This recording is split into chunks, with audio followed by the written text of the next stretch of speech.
I had cut myself in two as the mystics preached, and I ran my business by one code of rules, but my own life by another.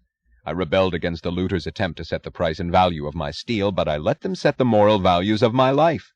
I rebelled against demands for an unearned wealth, but I thought it was my duty to grant an unearned love to a wife I despised, an unearned respect to a mother who hated me, an unearned support to a brother who plotted for my destruction. I rebelled against undeserved financial injury, but I accepted a life of undeserved pain.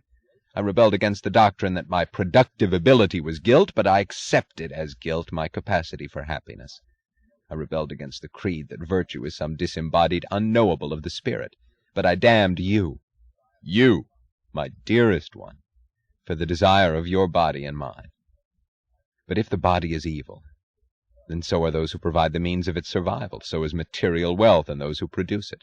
And if moral values are set in contradiction to our physical existence, then it's right that rewards should be unearned, that virtue should consist of the undone, that there should be no tie between achievement and profit, that the inferior animals who are able to produce should serve those superior beings whose superiority in spirit consists of incompetence in the flesh.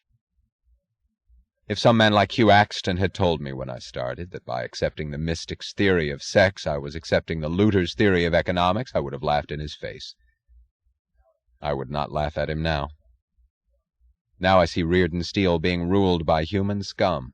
I see the achievement of my life serving to enrich the worst of my enemies. And as to the only two persons I ever loved, I've brought a deadly insult to one and public disgrace to the other. I slapped the face of the man who was my friend, my defender, my teacher, the man who set me free by helping me to learn what I've learned. I loved him, Dagny. He was the brother, the son, the comrade I never had. But I knocked him out of my life because he would not help me to produce for the looters. I'd give anything now to have him back, but I own nothing to offer in such repayment, and I'll never see him again because it's I who'll know that there is no way to deserve even the right to ask forgiveness. But what I've done to you, my dearest, is still worse. Your speech, and that you had to make it. That's what I've brought upon the only woman I loved in payment for the only happiness I've known. Don't tell me that it was your choice from the first, and that you accepted all consequences, including tonight. It does not redeem the fact that it was I who had no better choice to offer you, and that the looters forced you to speak, that you spoke to avenge me and set me free. Does not redeem the fact that it was I who made their tactics possible. It was not their own convictions of sin and dishonor that they could use to disgrace you. It was mine. They merely carried out the things I believed and said in Ellis Wyatt's house. It was I who kept our love hidden as a guilty secret. They merely treated it for what it was by my own appraisal. It was I who was willing to counterfeit reality for the sake of appearance in their eyes. They merely cashed in on the right I had given them. People think that a liar gains a victory over his victim. What I've learned is that a lie is an act of self-abdication, because one surrenders one's reality to the person to whom one lies, making that person one's master, condemning oneself from then on to faking the sort of reality that person's view requires to be faked. And if one gains the immediate purpose of the lie, the price one pays is the destruction of that which the gain was intended to serve. The man who lies to the world is the world's slave from then on. When I chose to hide my love for you, to disavow it in public and live it as a lie, I made it public property, and the public has claimed it in a fitting sort of manner. I had no way to avert it and no power to save you. When I gave in to the looters, when I signed their gift certificate to protect you, I was still faking reality. There was nothing else left open to me, and Dagny, I'd rather have seen us both dead than to permit them to do what they threatened. But there are no white lies. There is only the blackness of destruction, and a white lie is the blackest of all. I was still faking reality, and it had the inexorable result. Instead of protection, it brought you a more terrible kind of ordeal. Instead of saving your name, it forced you to offer yourself for a public stoning and to throw the stones by your own hand. I know that you were proud of the things you said, and I was proud to hear you. But that was the pride we should have claimed 2 years ago. No, you did not make it worse for me. You set me free. You saved us both. You redeemed our past. I can't ask you to forgive me. We're far beyond such terms. And the only atonement I can offer you is the fact that I am happy. That I am happy, my darling, not that I suffer. I am happy that I have seen the truth. Even if my power of sight is all that's left to me now, were I to surrender to pain and give up in futile regret that my own error has wrecked my past, that would be the act of final treason, the ultimate failure toward that truth I regret having failed. But if my love of truth is left as my only possession, then the greater the loss behind me, the greater the pride I may take in the price I have paid for that love. Then the wreckage will not become a funereal mount above me, but will serve as a height I have climbed to attain a wider field of vision. My pride and my power of vision were all that I owned when I started, and whatever I achieved was achieved by means of them. Both are greater now. Now I have the knowledge of the superlative value I had missed, of my right to be proud of my vision. The rest is mine to reach. And Dagny, the one thing I wanted, as the first step of my future, was to say that I love you, as I'm saying it now. I love you, my dearest, with that blindest passion of my body which comes from the clearest perception of my mind.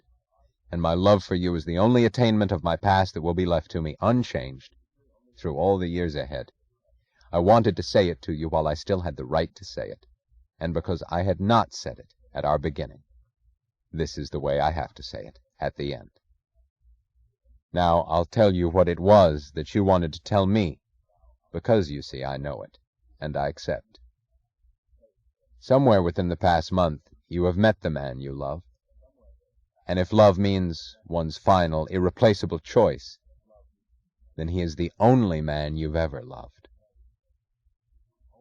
Yes. Her voice was half gasp, half scream, as under a physical blow, the shock as her only awareness. Hank, how did you know it? He smiled and pointed at the radio. My darling, you used nothing but the past tense. Oh. Her voice was now half gasp, half moan, and she closed her eyes. You never pronounced the one word you would have rightfully thrown at them were it otherwise. You said, I wanted him, not I love him. You told me on the phone today that you could have returned sooner. No other reason would have made you leave me as you did. Only that one reason was valid, and right. She was leaning back a little, as if fighting for balance to stand. Yet she was looking straight at him with a smile that did not part her lips, but softened her eyes to a glance of admiration, and her mouth to a shape of pain. It's true. I've met the man I love and will always love. I've seen him, I've spoken to him. But he's a man whom I can't have, whom I may never have, and perhaps may never see again. I think I've always known that you would find him. I knew what you felt for me, I knew how much it was, but I knew that I was not your final choice. What you'll give him is not taken away from me. It's what I've never had. I can't rebel against it. What I've had means too much to me, and that I've had it can never be changed. Do you want me to say it, Hank? Will you understand it if I say that I'll always love you? I think I've understood it before you did. I've always seen you as you are now. That greatness of yours, which you were just beginning to allow yourself to know, I've always known it, and I've watched your struggle to discover it. Don't speak of atonement. You have not hurt me. Your mistakes came from your magnificent integrity under the torture of an impossible code, and your fight against it did not bring me suffering. It brought me the feeling I found too seldom, admiration. If you will accept it, it will always be yours. What you meant to me can never be changed. But the man I met, he is the love I had wanted to reach long before I knew that he existed, and I think he will remain beyond my reach. But that I love him will be enough to keep me living. He took her hand and pressed it to his lips. Then you know what I feel, he said, and why I'm still happy. Looking up at his face, she realized that for the first time he was what she had always thought him intended to be, a man with an immense capacity for the enjoyment of existence. The taut look of endurance, of fiercely unadmitted pain, was gone. Now, in the midst of the wreckage and of his hardest hour, his face had the serenity of pure strength. It had the look she had seen in the faces of the men in the valley. "Hank," she whispered, "I don't think I can explain it, but I feel that I've committed no treason, either to you or to him." You haven't.